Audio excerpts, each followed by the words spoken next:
Et maintenant, j'ai l'immense joie d'accueillir Alice Modeleux, quadruple championne de France et vice-championne du monde d'apnée. Elle va nous montrer que la passion permet d'ouvrir des portes inattendues. Actrice dans les clips de Beyoncé, relais de la flamme olympique comme les Chulu. Alice, tu étais chirurgien de titre depuis 10 ans, en plein milieu de la France. Et d'un coup, tu te passionnes pour l'apnée. Est-ce que tu peux nous raconter ce virage? Et oui, ma voie était toute tracée. Mes parents sont chirurgiens-dentistes et je devais emboîter le pas et reprendre leur cabinet. Et j'ai le coup de foudre pour l'apnée à 23 ans dans une piscine à Clermont-Ferrand. Et ce coup de foudre va me faire chavirer. Je vais quitter ma région et après quitter mon métier pour devenir apnéiste professionnelle. Et la suite, tu l'as déjà dite, j'ai vécu des aventures incroyables. Et reprendre le contrôle de ta vie, qu'est-ce que ça a changé pour toi? J'ai compris assez vite que si je remplissais pas ma vie de ce qui était important pour moi, les autres allaient le faire à ma place. Alors de prendre le contrôle de ma vie, ça m'a rendue heureuse et vivante. D'accord. Et qu'est-ce que ça veut dire?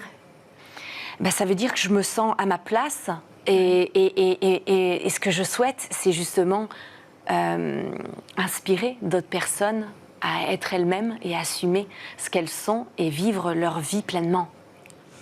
Il faut comprendre que tu ne remplissais aucun des critères habituels pour l'apnée, c'est-à-dire que tu as le mal de mer, tu n'es pas particulièrement sportive, tu as des ressources respiratoires assez limitées, et c'est un sport très masculin.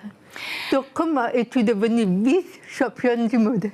Et oui, c'est un peu intriguant et en fait, tous ces handicaps que je semblais présenter, petite capacité respiratoire, vraiment, j'étais pas sportive quand j'étais jeune, mais justement, de me rendre compte que j'étais douée dans cette discipline, ça m'a permis de révéler mes compétences et ça m'a permis de les assumer et en tout cas d'ouvrir ma voie dans ce sport. Et donc, j'ai tout misé sur le mental et la respiration. Mon métier, mes études de chirurgien-dentiste m'ont beaucoup aidé pour percevoir le potentiel du corps humain. Et d'ouvrir ma voie, mon souhait après, c'était que d'autres puissent s'y engouffrer. Et ça commence à être le cas et c'est un plaisir fou. C'est ma victoire. Et d'ailleurs, comment as-tu géré justement, par rapport aux autres, le fait d'être complètement atypique dans tous ces critères que tu ne crois pas? Ça n'a pas été facile, je ne vais pas te mentir, parce que bien sûr, on est montré du doigt en permanence. Tu fais pas ce qu'il faut faire, tu comprends rien, fais ce qu'on te dit, t'es feignante.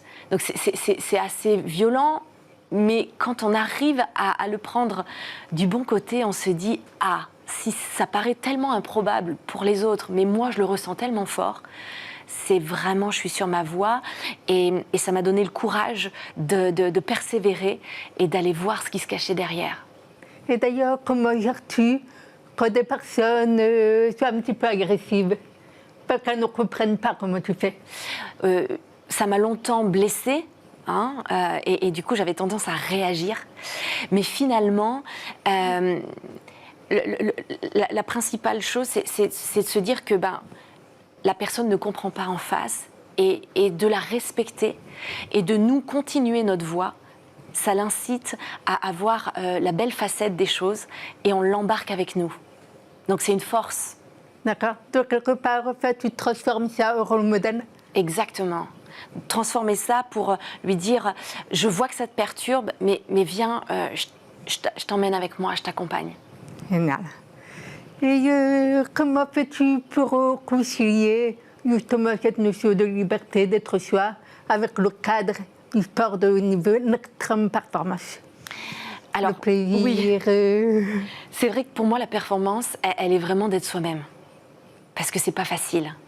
Et du coup, c'est d'être soi-même dans n'importe quel cadre. C'est ça la liberté pour moi. Et donc, une fois qu'on a compris le cadre sportif, professionnel dans lequel on évolue, on se doit d'être soi-même. Parce que c'est comme ça qu'on atteint la performance. Et donc, voilà, il faut réussir à se respecter et à être soi dans n'importe quel cadre.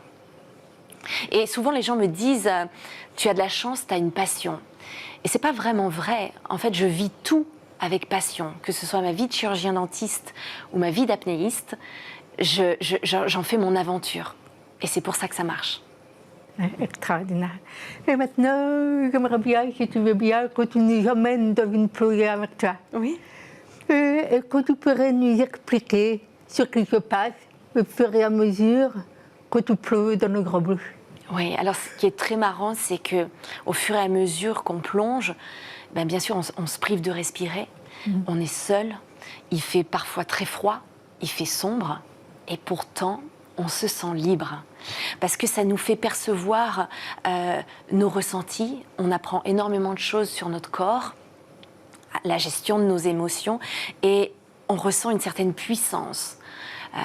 On se sent tout puissant et invincible au fond de l'eau, mais avec beaucoup d'humilité, parce qu'on sent bien que c'est un univers qui n'est pas le nôtre et qu'il faut qu'on remonte, mais ces instants de toute puissance, c'est quelque chose qui nous tient en haleine pendant des semaines, des mois, et c'est ce qui nous rend vivants et heureux. Et comment fais-tu pour savoir, en fait, en termes de limites? Alors, à quel moment tu peux dépasser ce que tu avais prévu de faire et à quel moment, au contraire, tu te dis « je n'atteindrai pas l'objectif aujourd'hui et c'est un choix ». C'est pas facile de s'écouter, hein, donc c'est très subtil. Donc il faut être très très concentré sur soi et sur l'environnement qui nous entoure et être alerte sur les conditions de courant et puis de notre état et ne pas laisser l'ego prendre le pas. Et donc c'est ça qu'on va chercher, cet équilibre un petit peu instable. Et bien sûr, comme on se prive d'une fonction vitale, si on va trop loin, on perd connaissance. Ça peut être vu un peu comme un accident de l'extérieur, mais pour nous, c'est un incident. C'est juste notre corps, il est là pour nous protéger. Et c'est comme un fusible qui fait tout disjoncter pour nous garder justement vivants. Et bien sûr, l'objectif, c'est d'éviter cet incident, mais il est là et on en a bien conscience. D'accord. Et à ton avis, qu'est-ce que l'apnée pourrait apporter aux entreprises? L'apnée, ou plus, avant de faire de l'apnée, il faut apprendre à respirer.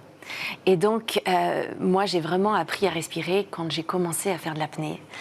Notamment, j'ai vraiment compris comment respirer. J'ai compris que c'était un muscle qui nous permettait de respirer, notamment le diaphragme. Et comme je le dis, c'est un muscle, on doit pouvoir l'entraîner et surtout l'étirer. Et donc, d'étirer mon diaphragme tous les jours, ça m'a apporté un tel bien-être et une telle maîtrise de moi, de mes émotions. Et c'est des besoins qu'on a aussi dans le monde de l'entreprise pour gérer le stress, pour gérer la performance, les objectifs. Et donc, apprendre à respirer, pour moi, est un enjeu majeur aujourd'hui pour les entreprises. Et comment fais-tu pour gérer la gestion du stress et la peur de ne pas atteindre un objectif? Il faut vivre l'instant présent. C'est quelque chose qu'on entend souvent, mais justement, c'est pas une fois qu'on est face au mur qu'il faut se mettre à respirer. C'est quelque chose qu'il faut inclure dans une routine quotidienne et qui allège vraiment ce stress au quotidien, qui nous permet de mieux interagir aussi avec nos collègues et donc de mieux maîtriser son stress au quotidien. Ça nous préserve et on devient plus performant. Et quand on a vraiment besoin d'aller puiser cette force intérieure, eh ben, elle répond parce qu'on s'est entraîné. Alors, tu peux me parler de cette force intérieure? Oui. Qu'est-ce que ça veut dire? C'est une espèce de boussole intérieure, en fait, cette petite voix intérieure qu'on a depuis petit. Oui. On sait depuis petit ce qu'on est et ce qu'on vaut. Et c'est vrai que petite, on m'a dit non, t'es pas capable de faire médecine. Quand j'ai dit que je voulais faire 100 mètres, on m'a dit tu rêves, n'importe quoi. Et pourtant, cette petite voix intérieure, elle me disait que si, j'en étais capable. Et donc, c'est cette boussole intérieure qu'il faut suivre. Et cette voix, il faut surtout l'écouter. De toute manière, si on ne l'écoute pas, elle crie encore plus fort. Mais d'ailleurs, comment fais-tu quand cette petite voix t'emmène même vraiment à l'opposé de ce que font les autres.